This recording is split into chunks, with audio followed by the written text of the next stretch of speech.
Bismillahirrahmanirrahim. Assalamualaikum warahmatullahi wabarakatuh. Lama gak terdengar nih kabar dari Yusril Iza Mahendra.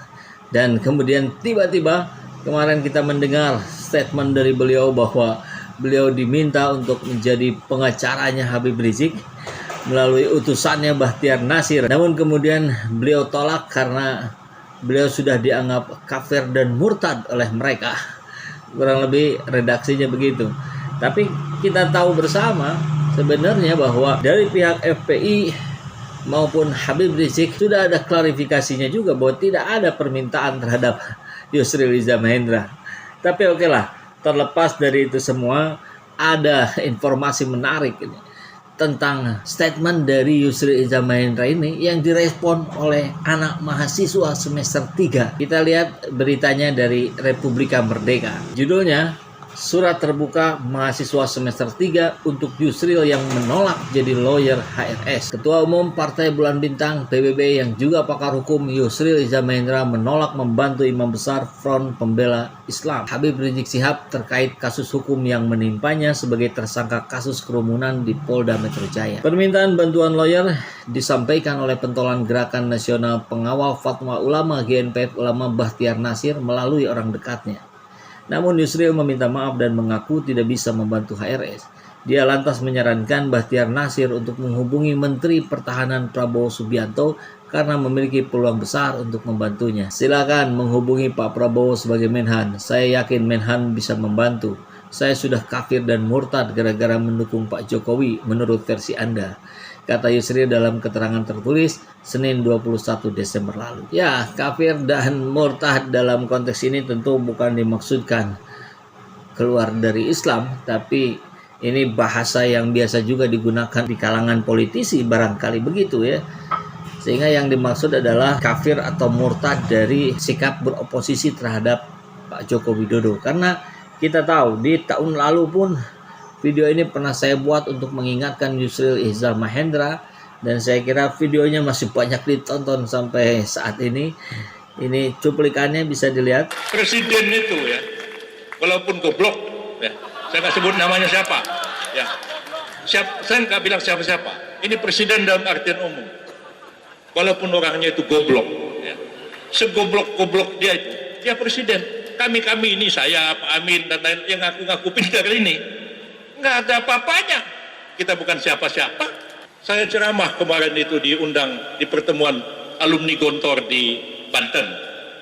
Di sebelah saya Pak Gatot Nurmantio, waktu itu belum pensiun nih, masih jenderal aktif walaupun bukan lagi Panglima TNI. Saya bilang, segoblok-goblok presiden. Dia presiden, dipanggil Panglima TNI. Nah, hari ini saudara saya pecat. Berhenti itu Panglima TNI, nggak bisa ngelawan. Tanya nih sama Pak Gatot sebelah saya ini, Pak Gatot senyum-senyum. Jadi jangan kita itu pikir, oh ini orang kok tampangnya sederhana, tampangnya wong deso, gitu ya. Kita sudah pilih jadi presiden, ya. Jangan model Pak Yusril, orangnya berduis, ya, bajunya kayak Tengku Melayu, katanya kan begitu kan. Orang yang ini tidak ada pengaruh wajah orang itu dengan kebijakan-kebijakan yang dilakukannya. Ya, Bung Karno itu, siapa yang bilang Bung Karno itu tampangnya merakyat? Enggak. Pakai jas putih mentereng, sepatunya mengkilat, kacamatanya Yahud, mereknya Ray-Ban zaman dulu itu. Pecinya bagus. Bung Karno gagah, pakai mobil bak terbuka. Hobinya koleksi barang-barang antik, patung, lukisan. Siapa bilang Bung Karno merakyat? Enggak merakyat tampangnya itu. Tapi siapa yang mengatakan Bung Karno itu tidak pro rakyat? Sangat berat. Lah yang sekarang ini tidak ada hubungannya. Wajah itu lah katanya saya ini dibilang diktator, wong tampang saya tampang wong deso. Enggak ada urusannya. Tampang wong deso nggak deso itu bisa aja jadi diktator. Tampang deso nggak deso bisa aja pro asing, tidak pro kepada rakyatnya sendiri. Jadi pesan saya kepada kita semua, ya, jangan lupakan politik ini. Ya, di situ jelas-jelas Pak Yusril Iza Mahendra sangat keras terhadap Joko Widodo sampai membahas tentang tampang yang deso bukan berarti tidak otoriter dan sebagainya yang terkait dengan kebijakan-kebijakan yang dilakukan oleh Pak Joko Widodo tempo hari. Namun kemudian kan kita lihat perkembangannya berubah, kemudian bahkan Yusril Iza Mahendra menjadi pengacaranya tim TKN Joko Widodo di Mahkamah Konstitusi tahun lalu. Ya, terlepas dari itu semua, kita lihat bahwa kemudian Yusril menyampaikan lebih lanjut. Yusril lantas mengklaim bahwa PBB dan dirinya yang selama ini kerap membela ulama dan umat Islam. Dia lantas mempertanyakan parpol Islam lain yang enggan berdiri membela ulama dan umat Islam. Ya, saya kira ini pernyataan klaim sepihak ya. Kalau dibahas lebih lanjut, dikorek lebih dalam, tentu kita bisa lihat bagaimana positioning dari partai Islam lainnya yang menunjukkan pembelaannya terhadap ulama dan umat Islam. Walaupun memang benar sebagian perkataannya, saya kira kami rakyat Cilacap setuju memang ada partai Islam yang nampak tidak pro-Islam. Ya, kita sudah tahu bersama lah itu. Selama ini membela umat dan ulama adalah kami, tanpa sedikit pun meminta apapun. Dan sekarang parpol yang menurut Anda paling membela Islam sekarang pada kemana? Kata Yusril. Pernyataan Yusril tersebut viral di media termasuk medsos. Ada yang mendukung dan tidak sedikit yang menyayangkan. Bagi yang menyayangkan, pernyataan Yusril dinilai sangat politis, tidak menunjukkan diri sebagai lawyer profesional. Nah, ini kabar menariknya ya. Muhammad Dafar Ridwan, 19 tahun, mahasiswa hukum semester 3, memberanikan diri menulis surat terbuka kepada Yusril yang menolak jadi lawyer HRS. Dia menyampaikan terkait kode etik advokat pada bab 2 pasal 3 huruf A menyebutkan pengacara tidak boleh menolak apabila karena perbedaan keyakinan politik. Dafar Ridwan pun meminta penjelasan kepada Yusril dan inilah isi surat terbuka yang dia layangkan. Saya bacakan suratnya ya. Kepada yang terhormat Abangda Profesor Dr. Yusril Iza Mahendra SH MSc di tempat. Assalamualaikum warahmatullahi wabarakatuh. Salam hormat. Perkenalkan, saya Muhammad Dafar Ridwan, 19 tahun, mahasiswa Fakultas Hukum semester 3 Universitas Muhammadiyah Jakarta. Saya mau bertanya kepada Abangda tentang kabar penolakan Abang menjadi lawyer IB Habib Rizik Syihab. Dalam pemberitaan yang saya baca di media massa, Abang menolak dan meminta orang yang menghubungi Abang untuk menghubungi Menham Pak Prabowo. Setahu saya, Pak Prabowo bukan lawyer dan Abang sudah sebut beliau Menhan dan bukan lawyer. Nah, saya kira ini Muhammad Dafar Ridwan ini meskipun baru semester 3 tapi sudah pandai menata kalimat dengan menyampaikan kalimat yang bernuansa satire. Dan urusannya urusan hukum. Kenapa minta tolongnya ke Pak Prabowo? Kan kalau mau cari pembanding ya lawyer lagi. Begitu kali ya maksudnya dari Muhammad Dafa ini. Ya meski kita tahu tentu dalam konteks ini ya Menhan Prabowo sebagai orang yang sangat didukung oleh Habib Rizik tempo hari, kemudian harusnya ikut bertanggung jawab dan tidak diam saja seperti sekarang. Sekira itu juga sindiran yang menohok dari Yusril untuk Prabowo Subianto. Tapi tentu dalam konteks ini Muhammad Dafa mengabaikan itu dan fokus pada kenapa Yusril Iza Mahendra tidak mau menjadi lawyer HRS. Selanjutnya, kalimat Abang menunjukkan bahwa Abang kesal dalam kurung baper karena dianggap kafir. Abang juga menyebut selama ini Abang sebagai ketua umum Partai Bulan Bintang selalu membela ulama tanpa meminta imbalan sepeser pun.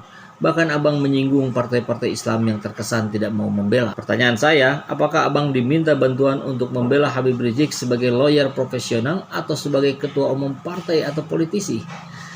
Nah, ini di luar konteks bahwa sebetulnya FPI dan Habib Rizik pun sudah mengklarifikasi tidak ada permintaan bantuan kepada Yusril. Tetapi di soal yang ini adalah tentu pertanyaannya dalam konteks kalaupun memang benar gitu maksudnya ya. Kalaupun memang benar ada permintaan itu, maka yang diminta tentu adalah Yusril sebagai lawyer, bukan sebagai politisi. Sedangkan yang dijawab oleh Yusril dari awal selalu menekankan sebagai urusannya politik. Karena jawaban Abang dalam media yang saya baca sangat politis dan tidak menunjukkan Abang sebagai lawyer profesional.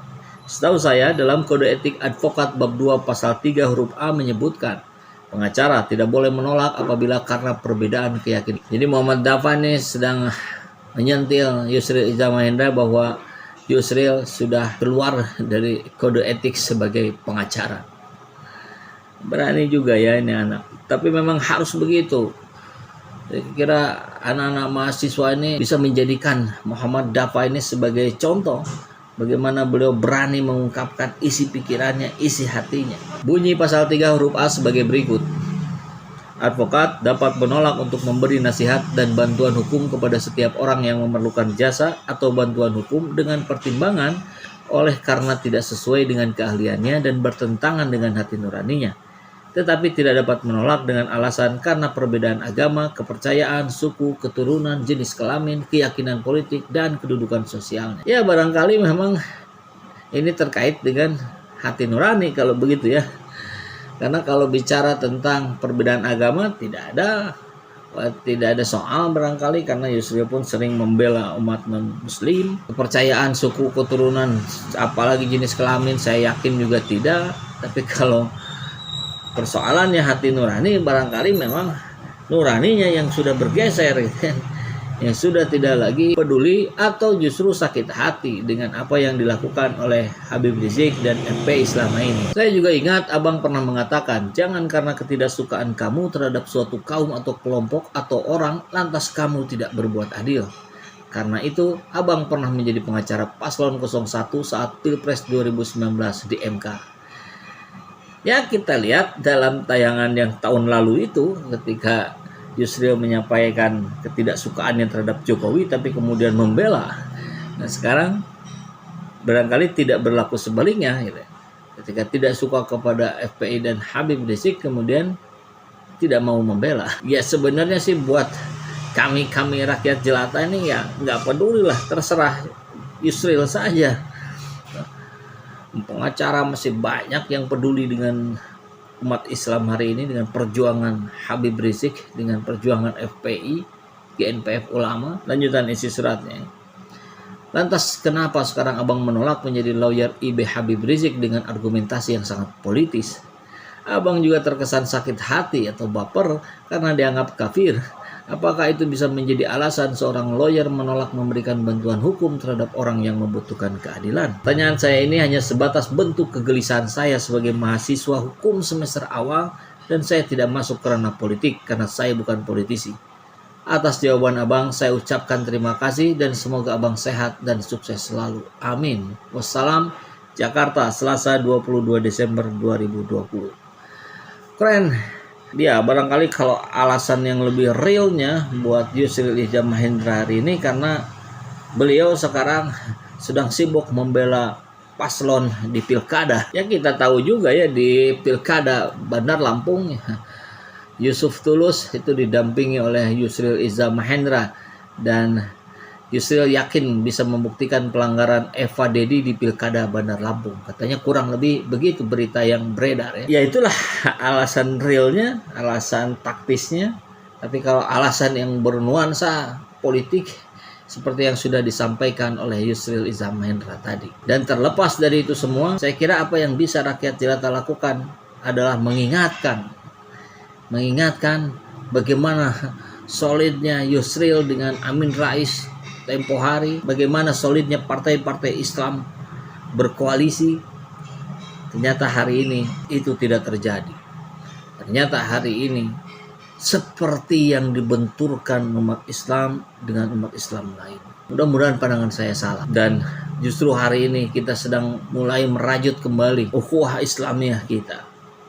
Sehingga kita semakin kokoh dalam menghadapi persoalan-persoalan yang nampak semakin berat untuk bangsa kita.